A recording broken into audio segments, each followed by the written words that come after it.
Hello everyone, कैसे हो आप सब। अब तक हमने क्लास 11 की एनसीईआरटी का एक चैप्टर कंप्लीट कर लिया, जिसकी मैंने प्लेलिस्ट आपको अलग से प्रोवाइड कर दिया। अब हम चैप्टर 2 के बारे में बात कर रहे हैं, जिसमें मैं चैप्टर 2 में आपके साथ पहले मैं डिस्कवरी ऑफ इलेक्ट्रॉन के बारे में स्टडी कर चुकी हूँ। सेकेंड वीडियो में जो मैंने पार्ट आपके साथ डिस्कस किया था, उसमें डिस्कवरी ऑफ प्रोटॉन, न्यूट्रॉन और आपके पास थॉमसन मॉडल, रदरफोर्ड मॉडल के बारे में आपके साथ डिस्कस किया था। अब हम नेक्स्ट टॉपिक पे मूव करने वाले हैं, एटॉमिक नंबर और मास नंबर। एटॉमिक नंबर और मास नंबर क्या होता है? The presence of positive charge on the nucleus due to proton in the nucleus. कहता है कि जो पॉजिटिव चार्ज न्यूक्लियस में प्रेजेंट है, ठीक है, establish earlier the charge on the proton equal to but opposite to that of electron. कहता है कि जितने आपके पॉजिटिव चार्ज सेंटर में होगा ना, उतना ही नेगेटिव चार्ज उसकी सराउंडिंग में मूव करेगा। इसका स्टेटमेंट का मतलब क्या है? मान लीजिए ये मेरे पास न्यूक्लियस है, अगर यहाँ पे एक ही प्रोटॉन है ना, तो यहाँ पे भी एक ही इलेक्ट्रॉन होगा। अगर यहाँ पे दो प्रोटॉन है, तो यहाँ पे क्या होगा? दो हमारे पास क्या होंगे? इलेक्ट्रॉन होंगे। ये चीज़ ये कहना चाहता है। अब जो नंबर ऑफ प्रोटॉन है, उन्हें हम न्यूक्लियस में रिप्रेजेंट करते हैं जेड से। अब मान लीजिए मेरे पास नंबर ऑफ प्रोटॉन है, मैं इसको किससे डिनोट करूंगी? जेड से। अभी कहता है जो एग्जाम्पल है नंबर ऑफ प्रोटॉन का, हाइड्रोजन का, न्यूक्लियस क्या होता है? 1 होता है। बट अगर मैं सोडियम की बात करूंगी, वो क्या होता है? 11। तो एटॉमिक नंबर उनका क्या होता है? 1 और दूसरे का क्या होता है? 11। तो इलेक्ट्रिकल न्यूट्रलिटी के बेसिस पे नंबर ऑफ इलेक्ट्रॉन किसके इक्वल आ जाता है? आपके नंबर ऑफ प्रोटॉन के बराबर। तो number of electron of hydrogen atom क्या है? 1। Number of electron sodium atom कितने हैं? 11। तो यहाँ से एटॉमिक नंबर का फॉर्मूला क्या बन गया? Z is equal to number of electron, number of proton, while the positive charge of the nucleus due to proton। अब जो पॉजिटिव चार्ज न्यूक्लियस में है, वो प्रोटॉन की वजह से है। वो क्या है? Mass of nucleus due to proton and neutron. अब मास ऑफ न्यूक्लियस कैसे कैलकुलेट करते हैं? इसमें प्रोटॉन और न्यूट्रॉन दोनों आते हैं। एज डिस्कस अर्लियर, जो हमने बहुत पहले डिस्कस करा था प्रोटॉन और न्यूट्रॉन के बारे में, जो न्यूक्लियस के अंदर प्रेजेंट होते हैं उसे हम क्या कहते हैं? न्यूक्लियॉन्स बोलते हैं। आपने ये ध्यान रखना है, जब भी आपके इसमें प्रोटॉन और न्यूट्रॉन जहाँ पे न्यूक्लियस में दोनों प्रेजेंट होते हैं, उसे हम न्यूक्लियॉन्स बोलते हैं, ठीक है। अब आगे कहता है कि जो टोटल नंबर ऑफ न्यूक्लियॉन्स हैं, वो हमारे मास नंबर के बराबर होते हैं। तो ये जो न्यूक्लियॉन्स मैंने बताए हैं, ये किसके बराबर है? आपके mass number, that is a. Mass number क्या होता है? Number of proton plus number of neutron, ठीक है। अब आ जाता है नेक्स्ट हमारे पास आइसोबार और isotope. The composition of any atom can be represented by using normal element symbol x. हम किसी भी जो आपका कंपोजिशन है एटम की, रिप्रेजेंट करते हैं किसी भी सिंबल एक्स से, तो उसमें superscript on the left hand side is a atomic number, और जो सबस्क्रिप्ट होता है आपका, वो क्या होगा? क्या होगा आपका? Atomic number. अब यहाँ पे देखो क्या कहता है कि मेरे पास कोई भी एक्स एलिमेंट है, अगर जो उसके ऊपर जो नंबर लिखा हुआ दैट इज मास नंबर, और जो नीचे जो नंबर लिखा हुआ दैट इज एटॉमिक नंबर। आपको समझ आ रही है ये रिप्रेजेंटेशन? आइसोबार क्या होता है? एटम होता है same mass but different atomic number. Mass उनका सेम होगा बट एटॉमिक नंबर क्या होगा? डिफरेंट होगा। जैसे मैं कार्बन की बात करती हूँ, तो कार्बन का 6 और 14, नाइट्रोजन का 7 और 14। दूसरी तरफ अगर आइडेंटिकल एटॉमिक नंबर की बात की जाए, तो एटॉमिक नंबर में क्या होता है? आपका different atomic mass number are known as isotope. ध्यान रखना, जब आपका मास नंबर अलग अलग हो और एटॉमिक नंबर सेम हो, वो क्या कहलाता है? आपका आइसोटोप। फॉर एग्जांपल हम कार्बन की बात करते हैं, सॉरी, कार्बन कितना है आपका? यहाँ पे कार्बन एक 12 होता है, एक आपका 14 होता है। तो आपको पता है एटॉमिक नंबर तो दोनों में सेम है, बट मास नंबर क्या है? डिफरेंट। तो ये क्या कहलाएगा? आपका आइसोटोप कहलाएगा। आगे देखिए, in other words it is evident that difference between the isotope is due to present of different number of neutron present in the nucleus. अब ये कहता है कि जो ये आइसोटोप का अंतर आया है ना, ये नंबर ऑफ न्यूट्रॉन की वजह से क्रिएट हुआ है हमारे न्यूक्लियस के अंदर। अब मैं हाइड्रोजन एटम को कंसिडर करती हूँ, तो 99.985% आता है हाइड्रोजन एटम का, कंटेन ओनली 1 प्रोटॉन। आइसोटोप में क्या कहलाता है? आपका पहला आता है प्रोटीनियम। अब दूसरा इसमें क्या कहता है? अगर मैं rest of percentage hydrogen atom की कंसिस्ट करती हूँ, जहाँ पे 2 अलग आइसोटोप होते हैं और कंटेन करता है 1 प्रोटॉन और 1 न्यूट्रॉन, इसे हम क्या कहते हैं? ड्यूटेरियम कहते हैं, ठीक है। दूसरा क्या कहता है? पोजेस करता है 1 प्रोटॉन और 2 न्यूट्रॉन, हमारे पास क्या कहलाएगा? ट्रिटिनियम कहलाएगा। अब यहाँ पे देखो क्या कहता है, सबसे पहले में मेरे पास एक आपके पास प्रेजेंट है, जिसे हम क्या कहते हैं? प्रोटीनियम। नेक्स्ट मेरे पास क्या प्रेजेंट है? ड्यूटेरियम। और थर्ड वन मेरे पास क्या प्रेजेंट है? ट्रिटिनियम। ठीक है, ये 3 मेरे पास क्या है, हाइड्रोजन के आइसोटोप हैं जिनमें आपका एटॉमिक नंबर तो सेम है बट मास नंबर क्या है, डिफरेंट है. Reason is number of neutrons are different. आगे देखिए, लेटर आइसोटोप में क्या कहता है, find in trace amount in earth. Earth पे ट्रेस अमाउंट पाया जाता है. अदर एग्जाम्पल में कॉमनली अक्रिंग होती है आइसोटोप की. जैसे मैं कार्बन की बात करती हूँ तो 6, 7, 8 न्यूट्रॉन्स की अक्रिंग होती है. तो कार्बन 12, कार्बन 13, कार्बन 14 आपको देखने को मिलता है. क्लोरीन की अगर बात करते हैं तो क्लोरीन में क्या होता है, आपका 18 और 20 न्यूट्रॉन्स का क्या होता है, बिसाइड्स होता है. तो यहाँ पे आपको क्या होता है, एटॉमिक नंबर तो सेम मिलेगा बट आपका जो मास नंबर है वो क्या मिलेगा, डिफरेंट मिलेगा. लास्टली इंपॉर्टेंट करता है, मेंशन करता है आइसोटोप्स का जो chemical properties of atom controlled करते हैं नंबर. चलिए अब हम अपना न्यूमेरिकल डिस्कस करते हैं. Calculate the number of proton, neutron and electron in bromine. Bromine आपको कोई कंपाउंड दिया है, ठीक है, आपको बोला है उसमें अंदर एटम दिया है जिसमें आपको एटॉमिक नंबर और मास नंबर मेंशन है. कहता है कि आप इसके न्यूट्रॉन, प्रोटॉन और इलेक्ट्रॉन कैलकुलेट कीजिए. आपको पता है ये हमारा किसके बराबर है, एटॉमिक नंबर के बराबर है. अब जो एटॉमिक नंबर की डिफाइन हमने स्टडी करी थी वो क्या कहती थी कि नंबर ऑफ इलेक्ट्रॉन बराबर किसके होता है, नंबर ऑफ प्रोटॉन के. तो नंबर ऑफ इलेक्ट्रॉन और नंबर ऑफ प्रोटॉन कितने आ गए, 35. अब आपको यहाँ पे कैलकुलेट करने हैं नंबर ऑफ न्यूट्रॉन. उसे आप कैसे कैलकुलेट करोगे, आपको पता है जो आपका मास नंबर होता है that is sum of number of proton and neutron.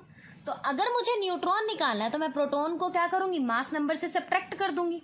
तो क्या हो जाएगा, मास नंबर माइनस में नंबर ऑफ प्रोटॉन. तो 80 माइनस 35 तो कितना आ जाएगा आपके पास, 10 में से 5 गए 5, 45 आपके पास क्या आ गया, यहाँ पे नंबर ऑफ न्यूट्रॉन्स आ गए. नेक्स्ट न्यूमेरिकल में देखो क्या कहता है कि आपके पास कोई एलिमेंट है या कोई स्पीशीज है जिसमें इलेक्ट्रॉन, प्रोटॉन, न्यूट्रॉन आपको दी है. इलेक्ट्रॉन तो आपके पास 18 है, प्रोटॉन और न्यूट्रॉन आपके पास कितने हैं, 16 है. तो आपको पता है जो एटॉमिक नंबर है वो नंबर ऑफ प्रोटॉन के इक्वल होता है. तो मैं यहाँ पे क्या मान लूंगी, 16 है, तो इट मीन्स यहाँ पे सल्फर है, ठीक है. और उसका जो एटॉमिक मास है वो कैसे निकलेगा, 16 प्लस 16 वैल्यू क्या आ जाएगी, 32. बट ये कहता है कि ये जो स्पीशीज है ना ये न्यूट्रल नहीं है. रीजन इज दैट क्योंकि हमारे पास इलेक्ट्रॉन 18 है बट प्रोटॉन कितने हैं, 16. तो कितने इलेक्ट्रॉन्स क्या है आपके, 2 इलेक्ट्रॉन एक्स्ट्रा है. तो यहाँ पे सल्फर 16 आपका नीचे, 32 ऊपर, तो यहाँ पे क्या आ जाएगा, 2 नेगेटिव आपके पास क्या चार्ज हो जाएगा, शो हो जाएगा, 2 negative. Before using the notation, but कहता है कि आप इस नोटेशन को यूज करने से पहले फाइंड आउट कीजिए whether the species is neutral atom. क्या ये स्पीशीज न्यूट्रल है या इसके ऊपर कोई चार्ज है, कैटायन या एनायन का. If it is neutral atom, अगर ये न्यूट्रल एटम है तो ये इक्वेशन 2.3 क्या हो जाएगी आपकी, वैलिड हो जाएगी. अभी कहता है number of proton, number of electron atomic number के बराबर है. अगर स्पीशीज में कोई आयन डिटरमाइन हो रहा है तो प्रोटॉन का क्या हो जाता है, लार्जर हो जाता है या स्मॉलर हो जाता है. तो number of electron, number of neutron जब भी निकालोगे तो A माइनस जेड हो जाता है. Whether the species is neutral और आयन, जब भी आपकी कोई स्पीशीज न्यूट्रल होंगी या आयनिक होंगी. Next we will move on the drawback of Rutherford model of atom. पहले मैं यहाँ तक जितना मैंने कराया मैं आपको समराइज करा देती हूँ. मैंने यहाँ पे आपको एटॉमिक नंबर और मास नंबर के बारे में बताया. मैंने बताया atomic number number of electron, number of proton के बराबर होते हैं. मास नंबर क्या होता है, सम ऑफ नंबर ऑफ प्रोटॉन और नंबर ऑफ न्यूट्रॉन के बराबर होता है. फिर मैंने आपको स्टडी करवाया आइसोबार और आइसोटॉप के बारे में. आइसोबार वो होते हैं जहाँ पे मास नंबर सेम होगा बट एटॉमिक नंबर डिफरेंट होगा, ये ध्यान रखना है. एग्जाम्पल जैसे अगर मैं बात करती हूँ, इसमें मैंने एग्जाम्पल नहीं दिया था आपको कार्बन का और नाइट्रोजन का. मास नंबर दोनों का ही सेम है बट एटॉमिक नंबर दोनों का ही क्या है, डिफरेंट है. क्लियर है. आइसोटॉप्स क्या होते हैं, जिसमें आपका एटॉमिक नंबर सेम हो बट मास नंबर डिफरेंट हो. आपको अभी मैंने हाइड्रोजन के 3 आइसोटॉप को करवाया, प्रोटीनियम, ड्यूटीरियम, ट्रिटिनियम. उसके बाद मैंने कार्बन के 3 आइसोटॉप्स करवाए, क्लोरीन के 2 आइसोटॉप्स बताए. उसके बाद मैंने 2 न्यूमेरिकल आपके साथ डिस्कस किए. नेक्स्ट टॉपिक में आता है कि ड्रॉबैक ऑफ रदरफोर्ड मॉडल. आपने रदरफोर्ड मॉडल स्टडी किया, उसने हमें ये बताया कि हमारा सेंटर में क्या होता है, न्यूक्लियस होता है और पॉजिटिव चार्ज प्रेजेंट होता है और इलेक्ट्रॉन क्या करते हैं, ऑर्बिट में मूव करते हैं. ये उसने थ्योरी दी. बट कहाँ वो फेल हो गया, क्या उसकी कमी आ गई. तो Rutherford nuclear model of atom क्या है, एक स्मॉल स्केल सोलर सिस्टम पे वर्क करता था. न्यूक्लियस का जो एक रोल प्ले करता था मैसिव सन एंड इलेक्ट्रॉन, सूरज और इलेक्ट्रॉन के बीच में जो क्या करता था, सिमिलर था आपका लाइटर प्लैनेट से. अब इसमें जो कूलम फोर्सेस लगे Q1 बाय में R², Q1 और Q2 क्या बता दिए उन्होंने, चार्जेस बता दिए. R आपका distance of separation of charges हो गया. कि आपका कोई भी प्रोपोर्शनैलिटी कांस्टेंट हो गया between electron and the nucleus is mathematically similar to gravitational constant. इसने क्या माना, इसने यहाँ पे जो थियरी दी गई है, इस थियरी पे क्या पूछा गया, इस थियरी पे ये बोला गया कि मेरे पास कोई दो ऑब्जेक्ट हैं, एक पे चार्ज Q1 है, एक पे चार्ज Q2 है, इनके बीच की जो दूरी है ना दैट इज R। तो अगर मैं इसके चार्जेस को ये मानती हूँ Q1 Q2 बाय में R² और यहाँ पे क्या आ जाएगा आपका प्रोपोर्शनैलिटी कांस्टेंट, जो बिल्कुल सिमिलर है आपका G(m)m बाय में R²। आपका G क्या है, ग्रेविटेशनल कांस्टेंट है, ठीक है। G क्या आपके पास ग्रेविटेशनल कांस्टेंट है, और ये हमारा सेम हमारा ग्रेविटेशनल फोर्स जो आपने फिजिक्स में डेरिवेशन की होगी उससे मिलता है। m1 क्या है, mass of first object, m2 क्या है, mass of second object, r आपका distance of separation, g gravitational constant.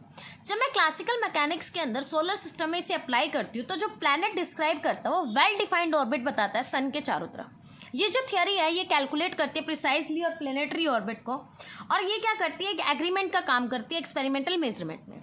Similarity between the solar system and the nuclear model suggests that electron should move around the nucleus is well-defined orbit. Nuclear model में और solar system में similarity होने की वजह से हमारा जो Rutherford model था उसने बोला था कि हमारे इलेक्ट्रॉन भी इस ऑर्बिट में मूव करते हैं। When a body is moving in an orbit, अगर कोई बॉडी किसी बॉडी ऑर्बिट में मूव करती है ना तो वो एक एक्सेलरेशन प्रोड्यूस करती है। अगर वो एक्सेलरेशन प्रोड्यूस करती है तो वो क्या कर रही है, कांस्टेंट स्पीड से मूव कर रही है, एक्सेलरेशन कर रहा है तो वो क्या कर रहा है, डायरेक्शन को चेंज कर रहा है। इलेक्ट्रॉन क्या करते हैं, न्यूक्लियर मॉडल को डिस्क्राइब करते हैं प्लैनेट से, और ऑर्बिट क्या करता है, अंडर एक्सेलरेशन वर्क करता है। तो according to electromagnetic theory of Maxwell की जो इलेक्ट्रोमैग्नेटिक थियरी है उसके अकॉर्डिंग क्या कहता है कि जो चार्ज पार्टिकल है एक्सेलरेट करेंगे, वो क्या करेंगे, एमिट करेंगे इलेक्ट्रोमैग्नेटिक रेडिएशन। ये फीचर्स क्या करा था, प्लैनेट के अंदर नहीं होता क्योंकि वो अनचार्ज होते हैं। इलेक्ट्रॉन में जो ऑर्बिट होता है वो एमिट करता है रेडिएशंस, और एनर्जी कैरिड की जाती है रेडिएशंस के द्वारा जो कम होती है आपकी इलेक्ट्रॉनिक मोशन से। ये जो ऑर्बिट है ये कंटिन्यू करते हैं श्रिंक, किसी भी चीज़ को श्रिंक करना, कैलकुलेशन करना, ये क्या करता है आपका इलेक्ट्रॉन्स करता है 10⁻⁸ second to spiral into nucleus. But this does not happen, ये होता नहीं है क्योंकि रदरफोर्ड मॉडल कभी भी एक्सप्लेन नहीं करता स्टेबिलिटी ऑफ एटम। यहाँ से इसकी ड्रॉबैक पता लग गया आपको कि रदरफोर्ड मॉडल कभी भी किसी एटम की स्टेबिलिटी को एक्सप्लेन नहीं करेगा। अगर कोई मोशन ऑफ इलेक्ट्रॉन है वो डिस्क्राइब करेगा on the basis of classical mechanic और इलेक्ट्रोमैग्नेटिक थियरी के बारे में। तो आप यू में ask that since the motion of electron in an orbit, जब आप देखोगे कि मोशन है आपके इलेक्ट्रॉन्स का लीडिंग करता है instability of the atom, why not consider electron as stationary around the nucleus. अब क्वेश्चन यहाँ पे ये आया कि जो इलेक्ट्रॉन्स हैं उन्हें स्टेशनरी क्यों नहीं अराउंड किया गया। अब if the electron were stationary, अगर इलेक्ट्रॉन एक जगह रुक जाएंगे तो इलेक्ट्रोस्टैटिक फोर्सेस क्या हो जाएगा, इनके बीच में डेंस गहरा हो जाएगा, और electron would pull the electron toward the nucleus. तो इलेक्ट्रॉन क्या करेंगे, आपके न्यूक्लियस की तरफ खींचते चले जाएंगे, जो एक मिनिएचर वर्जन हो जाएगा थॉमसन मॉडल ऑफ एटम का। यही एक ड्रॉबैक थी इसकी, जो क्या कर रहा था, इलेक्ट्रॉनिक स्ट्रक्चर एटम की नहीं बता पाया। ये नहीं बता पाया कि इलेक्ट्रॉन हमारे न्यूक्लियस के चारों तरफ कैसे डिस्ट्रीब्यूटेड होते हैं, उनकी एनर्जीज कैसे वर्क करती हैं। होप सो आज का पार्ट आपको यहाँ तक समझ में आया होगा।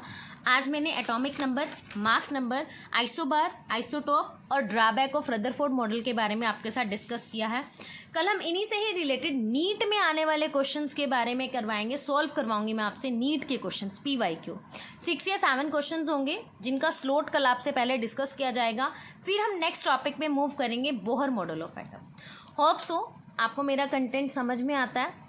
अगर आपको मेरा कंटेंट अच्छा लगता है तो आप please like, share and subscribe my channel.